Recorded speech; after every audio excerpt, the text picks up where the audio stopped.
کہ مولا یہ ارشاد فرماتے ہیں، امام سے کسی نے پوچھا مولا نماز کو کس طرح سے خالص کریں، اتنے پریشان ہو جاتے ہیں، ہر طرف سے خیالات ہمارے آپ کے ذہن میں بھی آتے ہیں نا.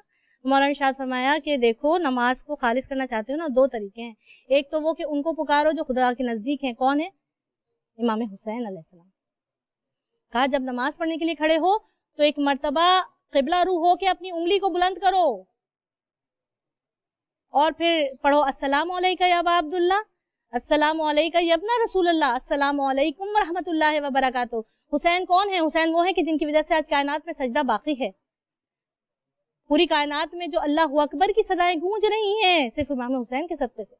کہا کہ جب تم امام حسین کو نماز شروع کرنے سے پہلے یاد کرو گے تو بے شک ان کا خیال تمہارے خیالات پہ حاوی ہو جائے گا. تمہارے ذہن میں امام حسین کے وہ سجدہ آخر آئے گا کہ جب میرے مولا نے سجدے میں سر تو رکھا لیکن پھر سر کو اٹھایا نہیں، نیزے پہ بلند.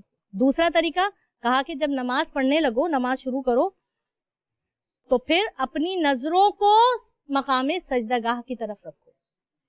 جب تم مقام سجدگاہ کی طرف اپنی نظر کو رکھو گے، پروردگار عالم تمہارے خیالات کا مرکز سجدگاہ کو قرار دے گا، سجدے کو قرار دے گا، اور تمہارے ذہن میں سوائے خداوند عالم کی ذات باری کے علاوہ کچھ بھی نہیں آئے گا، اور تمہاری نماز انشاءاللہ نماز مقبول ہوگی. نماز فجر پڑھو. نماز فجر وہ کہ جس وقت سب سے سخت اٹھنا، بہت شدید نیند آ رہی ہوتی ہے، سب کے ساتھ یہی ہوتا ہے. اٹھنا چاہتے ہیں، کتنے الارم لگا کے اپنے موبائلز میں رکھتے ہیں ہم لوگ. 4 بجے کا لگایا، 4:30 کا لگایا، 4:45 کا لگایا، 5 بجے کا لگایا. کبھی تو اٹھ جاتے ہیں، کبھی نہیں اٹھ پاتے. کیوں نہیں اٹھ پاتے؟ ایک تو ہمارا نفس خود، کیونکہ ظاہر دیر سے سو رہے ہیں تو اٹھا ہی نہیں جائے گا، انسانی فطرت ہے، کتنا جاگے گا انسان. پھر دوسرا پھر وہی کہ جو لگا ہوا ہے ساتھ. کہتے ہیں کہ شیطان انسان کے سرانے پہنچ جاتا ہے جب وہ فجر کی نماز کے لیے اٹھنا چاہتا ہے، کیونکہ فجر کی نماز وہ ہے کہ جس کا کتنا ثواب کثیر ہے آپ سوچ بھی نہیں سکتے.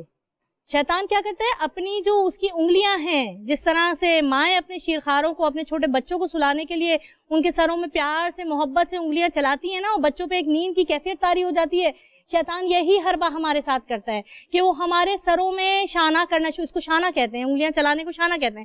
شیطان اپنی انگلیاں چلانا شروع کرتا ہے، اور پھر وہی بات کہ جو بچپن کی عادت ہے، ماں کی محبت ہے، ذہن میں شانہ کرنے سے نیند آنے لگتی ہے. آپ کبھی ایکسپیرینس کر کے دیکھیے گا، آپ اٹھ رہے ہیں، آپ اٹھ چکی ہیں، لیکن اگر ذہن فوراً اگر اٹھ گئے بیٹھ گئے آپ تو آپ نماز پڑھ لیں گی، شیطان کو شکست دینے میں کامیاب ہیں. لیکن اگر آپ نے آنکھ کھولی ہے اور آپ اپنے بستر پہ لیٹی ہوئی ہیں اور یہ کہہ رہی ہیں کہ میں ابھی اٹھ کے نماز پڑھتی ہوں، تو بس پھر آپ نماز نہیں پڑھ سکتی. کیوں؟ کیونکہ شیطان اپنے حربے میں کامیاب ہو جائے گا. وہ آپ کے سروں میں شانہ کرے گا اور پھر وہ کیفیت ہوگی کہ آپ کو نیند آ جائے گی. آنکھ کھلے گی ضرور آپ کی، لیکن کب؟ جب نماز قضا ہو چکی. پھر سوائے ملامت کرنے کے اور سوائے افسوس کرنے کے ہمارے پاس کچھ رہ ہی نہیں جائے گا. نماز فجر کا ثواب جانتے ہیں نا ہم اور آپ. آسمانوں میں لاکھوں فرشتے ہیں، پتہ نہیں کتنے، ہم اور آپ تو جانتے بھی نہیں، اللہ جانتا ہے ان کی تعداد. کہا جو فرشتہ جہاں پہ بھی عبادت کر رہا ہے وہ کرتا جائے گا، کرتا رہتا ہے. تمام رات جو فرشتے عبادت کرتے ہیں نا، پروردگار عالم نماز فجر پڑھنے والے سے اتنا خوش ہوتا ہے کہ جو لکھنے والے فرشتے ہیں نا، ان کو یہ حکم دیتا ہے کہ وہ بندہ کہ جو اپنی میٹھی ترین اچھی ترین نیند، فجر کے وقت سب سے اچھی نیند آتی ہے، اپنی اتنی میٹھی نیند چھوڑ کے کھڑا ہوا ہے، وہ تمام کا تمام ثواب کثیر اس کے نامہ اعمال میں داخل کر دو. ذرا سوچئے، وہ پتہ نہیں کتنی تعداد میں فرشتے جو پوری رات خدا کی عبادت کر رہے ہیں، ان کی عبادت کا ثواب کثیر، نہ جانے کتنا ثواب کثیر ہمارے نامہ اعمال میں داخل ہو گیا، ہمیں تو پتہ بھی نہیں. اور کرنا کیا ہے؟ صرف 2 رکعت نماز. وہ 2 رکعت جو ہم سے پڑھنی بہت مشکل ہے. پھر کہا اس 2 رکعت کا اور فائدہ بتاؤں. تمہارے گھر میں رزق کی کمی ہے، پروردگار عالم انشاءاللہ العزیز اس نماز کی برکت سے اس کو دور کرے گا. کبھی کبھی دیر لگتی ہے لیکن کرے گا، یقین رکھنا چاہیے.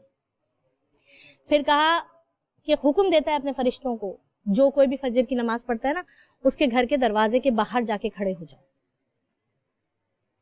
اور گھر کے جتنے بھی رہنے والے ہیں سب کے لیے دعائے خیر کرنا شروع کرو. کس وقت تک دعائے خیر کرو؟ یہ نہیں ہے کہ 5 منٹ 10 منٹ 15 منٹ، نہیں، اس وقت تک جب تک کہ اس گھر سے پہلا شخص باہر نکل کے نہیں جا رہا. اب وہ فجر کے بعد سے لے کر اب کتنے بجے تک گھر سے باہر نکل رہے ہیں وہ تو ہم اور آپ نہیں جانتے نا، لیکن یہ ضرور اپنے ذہن میں ڈال لیجئے, یہ ذہن میں اپنے رکھ لیجئے کہ پروردگار عالم نے وہ رحمت کے فرشتے ہمارے دروازے پر بھیج دیے ہیں صرف ایک نماز فجر پڑھنے کی وجہ سے. سوچیں ذرا کتنا بلند مقام ہے ان لوگوں کا کہ جو نمازیں قائم کرتے ہیں. نمازیں قائم کرنے والے لوگ, ظہر کی نماز, قیامت کتنی سخت ہوگی نہیں پتا ہمیں. ائمہ طاہرین نے بیان کیا سب سے قیامت کا دن ایسا ہوگا کہ جسموں سے ایسا پسینہ نکل رہا ہوگا. گرمی ہے, ظاہر ابھی بھی گرمی کا موسم ہے تو پسینہ نکل رہا ہے نا ہمارے جسموں سے, اور سب کی خواہش کیا ہے کہ پانی, ٹھنڈا پانی مل جائے, پانی پی لیں, یا اگر دھوپ میں سفر کر رہے ہیں تو ہمارے سروں پہ سایہ آ جائے. تو کہا ظہر کی نماز قائم کرو, اور خاص طور پہ ظہر کی نماز ہم جو ورکنگ وومنز ہیں یا جو مدرز ہیں, گھر کی خواتین ہیں, ہاؤس وائفس ہیں, ان کے لیے ظہر کی نماز مشکل ہوتی ہے. ویسے تو میرا خیال ہے اگر پڑھنا چاہیں تو سب نمازیں بہت آسان ہیں, اور نہ پڑھنا چاہیں تو کوئی بھی نماز آسان نہیں ہے. بہرحال اس لحاظ سے مشکل ہے کہ اسی ٹائم بچے آ رہے ہوتے ہیں, ان کو کھانا بھی چاہیے ہوتا ہے, ہمیں گھر کے کام بھی سارے نمٹانے ہوتے ہیں, تو ذرا مشکل ہے. نمازیں پڑھ تو لیتے ہیں ہم لوگ, یہ نہیں کہہ رہی میں کہ نہیں پڑھتے, لیکن اول وقت نہیں پڑھ پاتے. فضیلت کس چیز کی؟ اول وقت کی. اب اس کی مثال بہت خوبصورت میں نے جو ہے وہ دیکھی. ایران میں ایک عالم دین جو ہے وہ خطاب کر رہے تھے, بڑی خوبصورت انہوں نے مثال دی. انہوں نے کہا کہ میں آپ کو جو ہے اسی دنیا کے مطابق, جس ماحول میں یا جس دور سے ہم گزر رہے ہیں, اسی کے مطابق میں آپ کو مثال دوں. انہوں نے کہا وائی فائی سسٹم لگا ہوا ہے آپ کے گھروں میں, آج کل سب کے گھروں میں وائی فائی سسٹم ہے, راؤٹرز لگے ہوئے ہیں. اب جتنا آپ اس راؤٹر کے قریب ہوں گے اتنا وائی فائی کا جو ہے کنیکشن آپ کے موبائل میں بہت اچھا آئے گا, اور آپ کی جتنی بھی آپ براؤزنگ کر رہے ہیں یا آپ جو کچھ بھی کام کر رہے ہیں وہ تیزی کے ساتھ ہوگا. اور جیسے جیسے آپ دور ہوتے چلے جائیں گے ویسے ویسے اس کی ظاہر سگنل بھی کمزور ہو جائیں گے اور آپ کا کام بھی ہلکا ہوتا چلا جائے گا. کہا نماز کا بھی یہی حساب کتاب ہے. اول وقت نماز پڑھ رہے ہیں تو گویا آپ خدا کے بالکل قریب ہوتے چلے گئے ہیں, خدا سے آپ کا تعلق, خدا آپ کے سگنلز خدا سے مل رہے ہیں, آپ کے سگنلز خدا کے سگنلز سے کنیکٹ ہو رہے ہیں, اور آپ کا ہر مشکل, ہر پریشانی, ہر تکلیف جو ہے نا وہ تیزی کے ساتھ دور ہو رہی ہے. اگر آپ جیسے جیسے وقت گزر رہا ہے, جیسے جیسے وقت کیا کہتے ہیں دور ہوتا جا رہا ہے یا دوسری نماز کا وقت قریب آتا جا رہا ہے, اور آپ جو ہے وہ دیر سے نماز پڑھیں, تو پھر جیسے وائی فائی سے دور ہونے سے آپ کے سگنلز کمزور ہونا شروع ہو جاتے, اسی طرح سے نماز تو آپ پڑھ رہے ہیں لیکن خدا کے ساتھ آپ کا کنیکشن, آپ کا سگنلز جو ہے نا وہ کتنے میچ نہیں کر رہے, وہ دور ہوتے چلے جاتے ہیں. کتنی خوبصورت مثال دی. کوئی بچہ بھی آج کل کا ہے وہ ایسے تو شاید نہ سمجھے, لیکن اس وائی فائی کی وجہ سے ضرور سمجھ جائے گا, وائی فائی اور یہ موبائل کے یوز کی وجہ سے ضرور سمجھ جائے گا کہ ہاں بھائی جو مما کہہ رہی ہیں تو بس اس بات کو سمجھ لیں. ہمیں کوشش کرنی چاہیے کہ ہم اپنی اولادوں کو 5 وقت کی نماز کا پابند بنائیں, یہ ہمارا آپ کا فرض ہے, واجب ہے ہمارے اوپر یہ بات. خیر بہرحال ظہر کی نماز کا کیا فائدہ؟ ظہر کی نماز کا فائدہ جب قیامت کا دن آسمان پہ سورج اتنا قریب کہ بعض روایتوں میں ملتا ہے کہ کچھ لوگوں کے جسم اپنے گھٹنوں تک, کچھ لوگوں کے جسم زیر ناف تک, کچھ لوگوں کے جسم گردنوں تک اپنے پسینے میں ڈوبے ہوئے ہوں گے. اور آپ ذرا سوچئے کہ جب اتنی تیزی کے ساتھ پسینہ نکل رہا ہوگا تو پیاس کا کیا عالم ہوگا, کتنی شدید پیاس لگی ہوگی.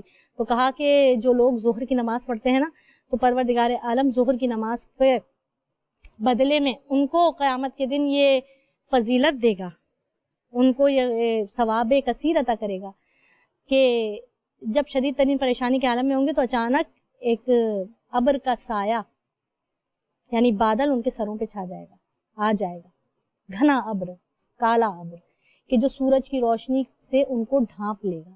انسانی فطرت ہے کہ اگر گرمی میں چلتے چلتے, دھوپ میں چلتے چلتے اگر اچانک سایہ آ جائے تو انسان فوراً سر اٹھا کے دیکھتا ہے کہ کس چیز نے سایہ کیا. بس اسی فطرت کے مطابق جب انسان سر اٹھا کے دیکھے گا تو رحمت پروردگار عالم کے قربان جائیے کہ پروردگار عالم اس ابر کے ٹکڑے کو یہ حکم دے گا کہ ٹھنڈے پانی کے قطرے برسائے, اور اس شخص مومن یا مومنہ یا نمازی عورت یا مرد کے چہرے پہ ٹھنڈا پانی پڑے گا, اور اس کے حلق میں وہ ٹھنڈے پانی کے قطرے جب اتریں گے تو آپ ذرا سوچئے کہ کسی پیاسے کے لیے شدید پیاس کے عالم میں پانی کا ہونا یا پانی کا ملنا کیا معنی رکھتا ہے. بس اس وقت آواز دے کے کہے گا پروردگار عالم تو نے مجھ پہ یہ کرم کیوں کیا. آواز قدرت آئے گی کہ تو نے جو ظہر کی نماز شدید ترین گرمی میں, شدید ترین مصروفیت کے عالم میں وقت کے پہ پڑی تھی, یہ اس کا انعام ہے. سوچئے کتنا ثواب کثیر ہے. پروردگار عالم کی محبت پہ ہم اور آپ قربان ہو جائیں.